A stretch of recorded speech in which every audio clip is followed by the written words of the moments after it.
We are excavating here in a hill in Israel called Armageddon, the place where, according to the New Testament, at the end of the days, all the armies of the world will gather for war.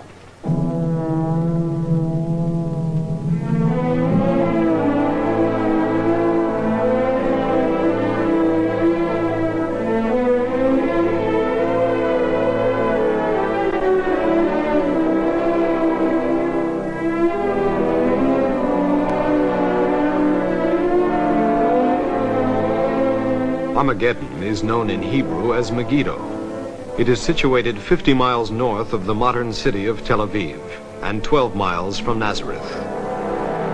In ancient times, Megiddo guarded a highly strategic pass of the sea road Via Maris, which leads into the fertile valley of Jezreel, for centuries the main artery between two continents, Africa and Asia. It has been the scene of countless battles from warring hordes crisscrossing these continents. As long as the site of Megiddo held strategic importance in ancient civilizations, cities rose and fell upon it with monotonous regularity.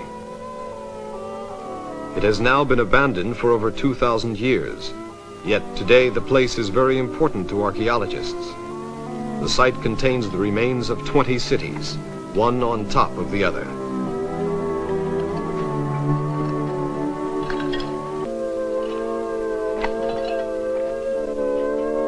For this reason, it also attracted the attention of Professor Yigael Yadin, director of the Institute of Archaeology at the Hebrew University of Jerusalem. One of the world's foremost contemporary archaeologists, he has conducted excavations in some of the most important sites in the Holy Land.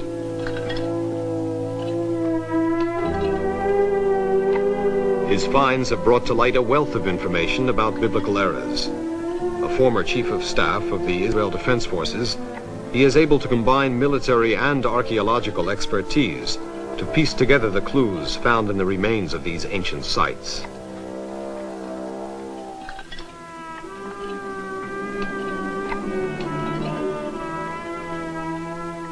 From Megiddo, I shall demonstrate to you how the archaeologists reconstruct life from the very distant past.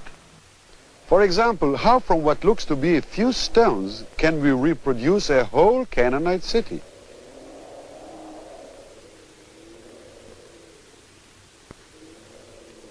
How do I know that this structure was once a beautiful city gate which Solomon built?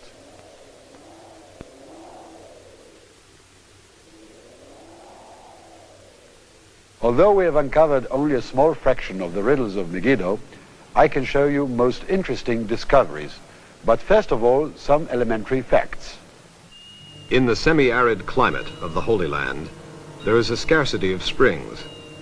Of those which do exist, few are situated near a natural hill, the height of which could offer security to its inhabitants. For that reason, people were attracted over the centuries to locations which contained these two elements necessary for their survival, water and security. Upon these sites, therefore, ancient peoples built their cities and villages.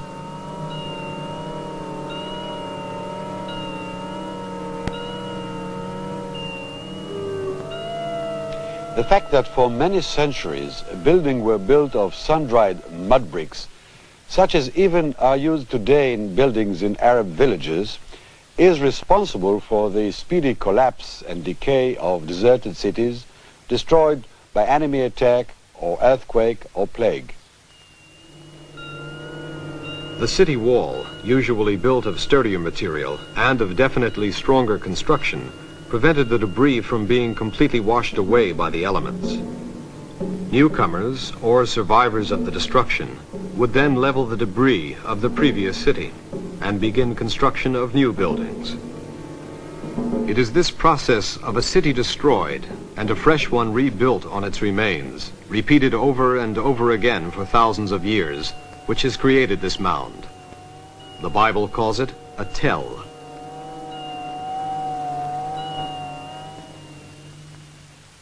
Herein lies the key to the ability of dating its remains, or at least its relative chronology. For example, a lower stratum or layer is older than the one above it.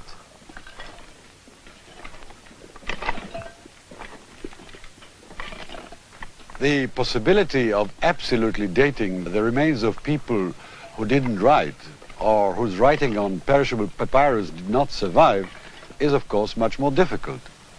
However, sometimes we do find dated objects in the strata.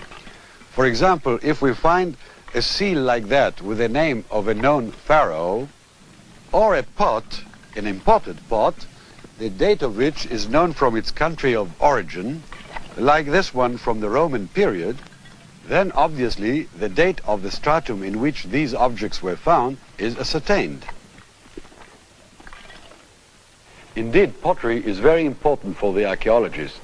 Because of its fragile nature, man had to produce it very continuously, and thus the shape of the vessel changed even within the periods themselves. This jug, for example, with the pierced handles and these bends, is typical of 3000 BC and 3000 BC only, while this jug, still within the general period, has folded ledge handles, which do not appear 100 years later. Or take, for example, this beautiful jar with the two colors, bichrome as we call it, with the birds. This is typical of the 16th century BC. Or again, if you look at these two jars with a strainer, we call them beer mugs, Philistine beer mugs. This one was found in fact in Megiddo, in the city which was destroyed by David. We call it the vase of Orpheus because it shows a man with a musical instrument leading animals. So each of them is different, and with the help of the differences we can date the strata in which the pottery was found. Now to explain how the archaeologist begins his search for clues to past life on a tell. Basically, he digs from top to bottom, peeling off, as it were, one layer after another. The task, however, is much more complicated. Because of war, destruction, the reuse of stones, and earthquakes, strata are rarely in clearly defined and regular layers. It must be emphasized that in order for an archaeologist to discover what lies below any given stratum or city, he must first destroy the area directly above. Clearly, if an archaeologist does not keep accurate and complete records of the stratum before he destroys it, it can never again be reconstructed, and its secrets will be lost forever. Therefore, every piece of pottery or other object discovered is put into labeled baskets, washed, cleaned, numbered, if possible glued together, and recorded. Every find, every foundation and room is photographed, plotted on maps, and entered into records.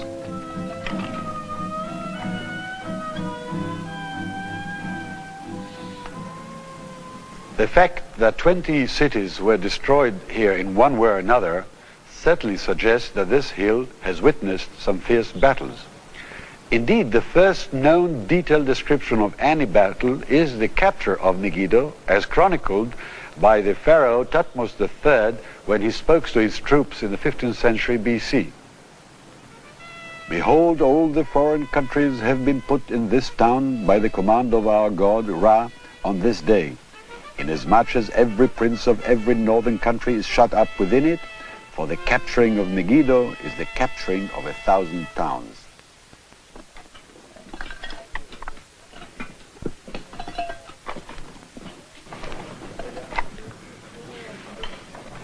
Another city that received a terrific conflagration is city number 6 from the top.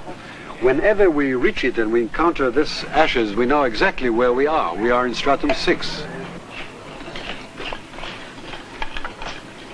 This stratum was particularly rich with vessels still standing on the floors of the houses, and one gets the impression as if the people really fled away the moment the city was invaded.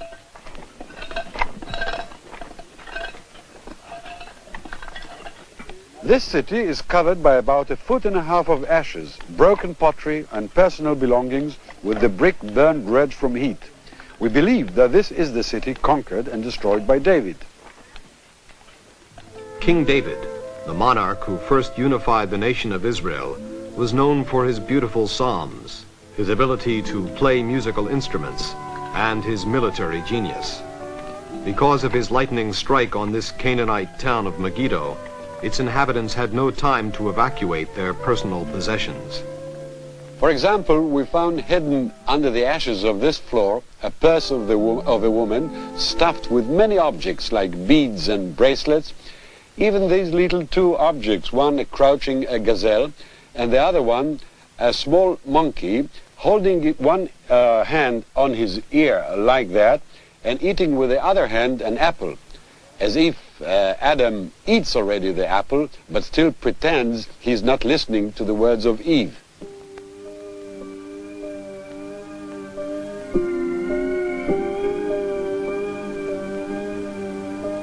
The earliest strata, of course, usually give up fewer secrets and are more difficult to piece together. Even so, using his records, the archaeologist begins to build the story of a tell. Around 3000 BC, a new race of people came to this area, and they founded on the virgin rock here the first city of Megiddo. They built also a temple facing the east towards the rising sun. They left behind almost no relics of their type of religion. In fact, the only thing which remains today is one wall of the temple with the original plaster, 5,000 years old, still intact.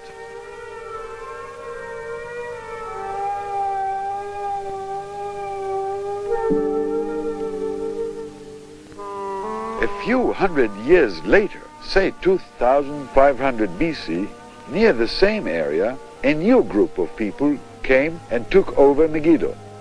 And they built this monumental structure, circular in shape and unique in its dimension, 30 feet by 30 feet. Several steps lead to the top of this nearly circular structure. What was the purpose of this building? Well, I think we can guess. Many fragments of bones of animals were found on top of it and in the vicinity. And because of its shape, most probably it was a high place or altar for sacrifice. Over 4,500 years old, this is the most ancient altar of its kind known in the Holy Land. Later strata have left many more clues to the nature of ancient pagan ritual.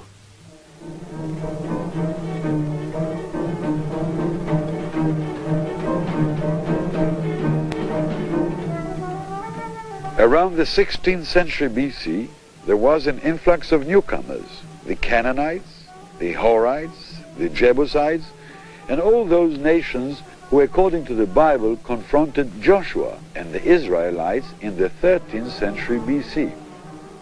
Their gods included a goddess of fertility, of which the prophets of the Bible hated so dearly. One of their lords, or Baals, was their god of war, mentioned in the Bible and identifiable by his cone-shaped helmet. Another goddess is easily recognizable because of her two curls.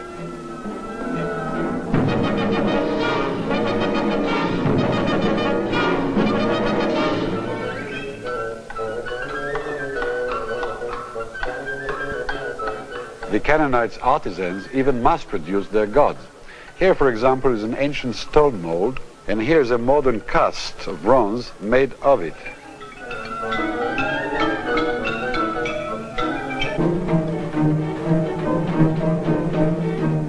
A model shrine, such as this one, decorated with snakes, seems to have had some ritual purpose in their Holy of Holies. The obliteration of their cult, its temple, altars, and so forth, is one of the main objects of Moses' command to the Israelites when about to enter the Holy Land.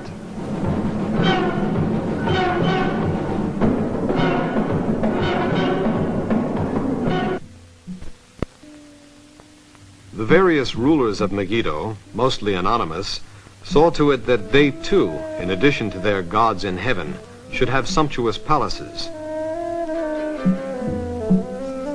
Quite naturally, these were the places where the most beautiful treasures have been found. A very important treasure was found in a palace of the 12th century BC.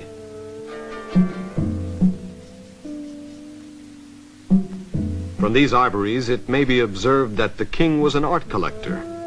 An ivory with the name of Egyptian pharaoh Ramses III dates this unique collection as early as the 12th century BC. From this plaque and other similar pictures, the archaeologist can reconstruct some features of a woman's life in the Canaanite and early Israelite periods. These unique little palettes seem to have been used for eye makeup. For jewelry, they wore earrings, necklaces, nose rings. The rich, of course, made them out of gold.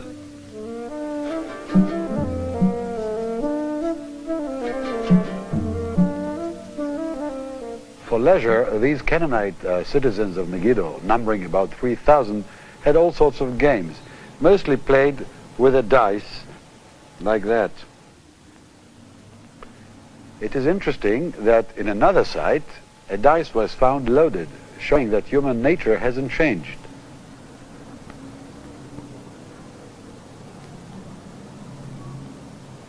And now I'm going to test your ability to follow a sophisticated archaeological problem in dating a city and the method I used in arriving at a solution.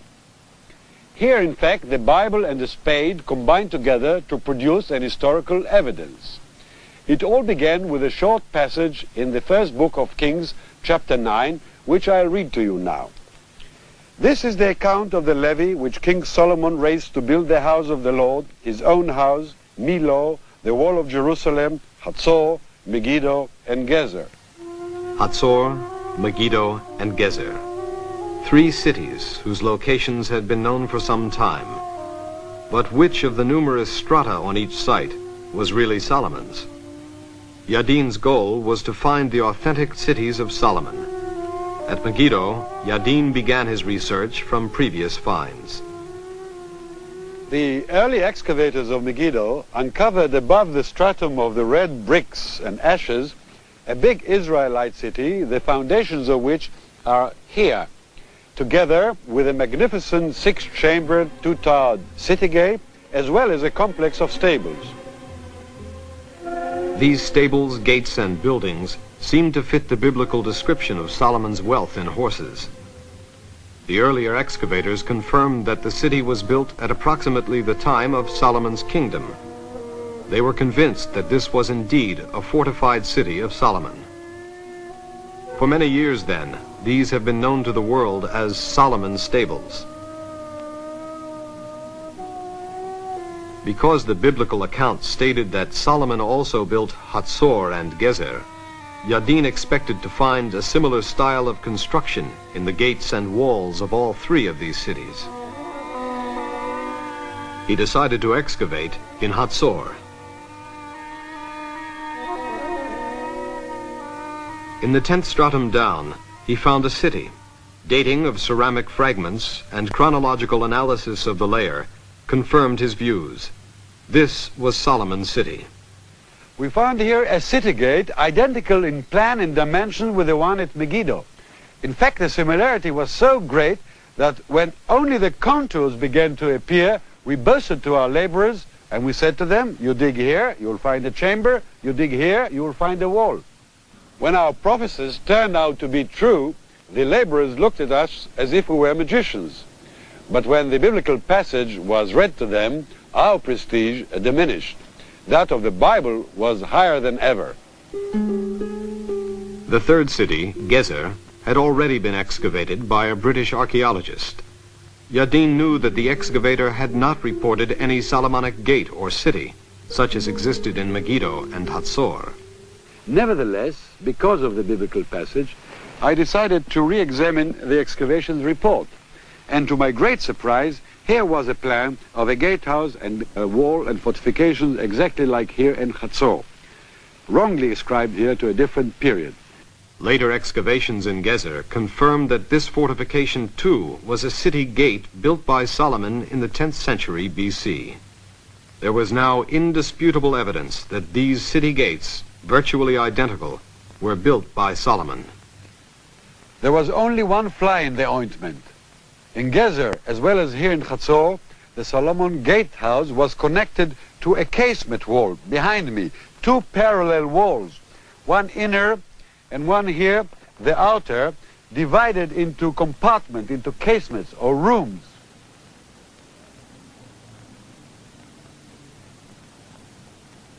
But in Megiddo, Solomon's gate was connected to a much stronger and heavier wall. In brief, a solid wall with these insets and offsets to make it even stronger against attack. Here indeed, then, was a difficult problem.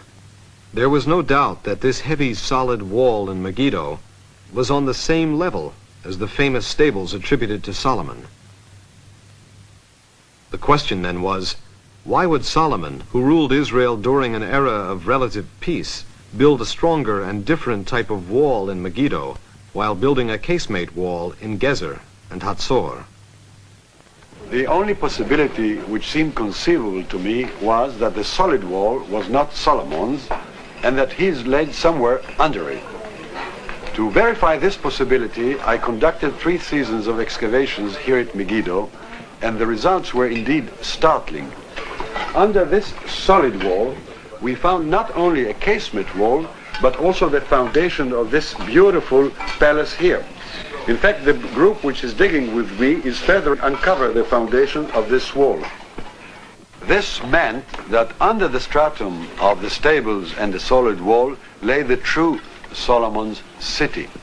This meant also, alas, that the famous stables of Solomon were not his. The answer then was that a later king had built a new city and stables and stronger fortifications over the ashes of Solomon's city. But he had retained Solomon's beautiful city gate, causing archaeologists to attribute the wrong stratum to Solomon. If Hatzor, Megiddo, and Gezer had not been mentioned together in the Bible in connection with Solomon, the true cities of Solomon might never have been found.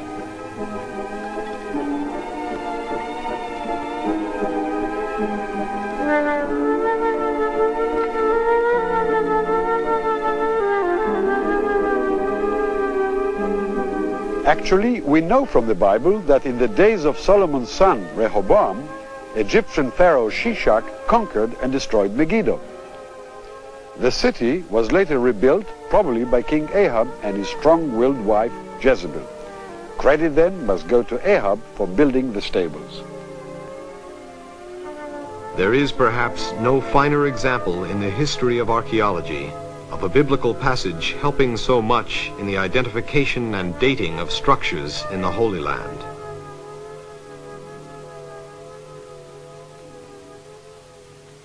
The rulers of every city were preoccupied with security against enemy attack.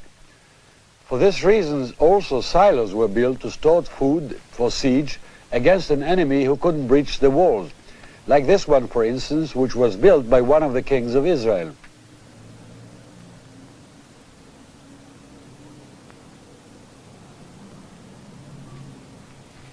The most concern was the water supply. And in fact, here, one of the rulers of Megiddo built this magnificent walkway or gallery leading to the cave down there where Megiddo Spring was found. Since the unprotected walkway was outside the city walls, it would have been vulnerable to enemy attack. It may be surmised, therefore, that its builder lived in a time of peace, a clue to who might have built it. From the style of the dressing of the stones, which so were exactly cut and enabled to put these huge blocks together without any mortar, from the mason mark found here matched by those found elsewhere, from the peculiar methods of laying the stones, what we call stretchers and headers, all this confirmed that the surface approach was built in the times of Solomon.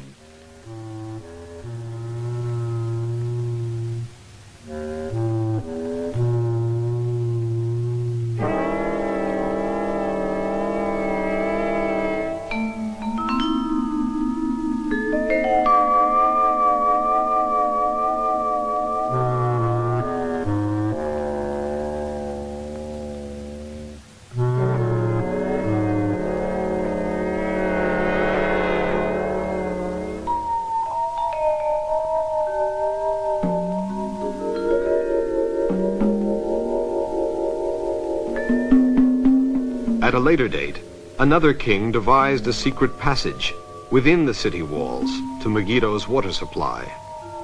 He built a complex underground water system consisting of a vertical shaft 75 feet deep and a slanting tunnel 150 feet long, conducting the water from the source toward the foot of the shaft.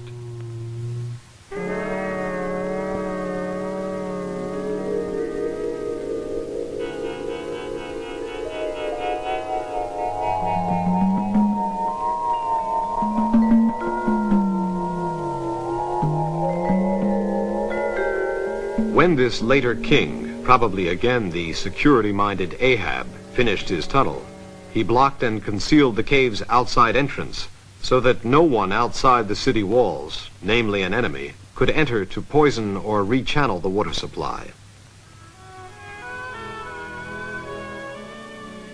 Even with all these elaborate defense measures, Megiddo was not able to withstand siege indefinitely.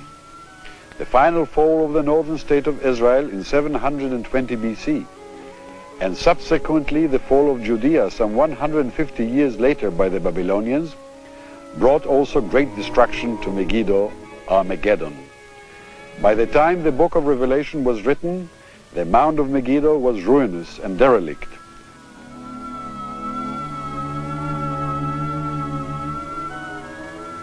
This symbolic end to what was once a prosperous and strong city established the mood for the sorrow that the book of Revelation prophesied will come upon the whole world.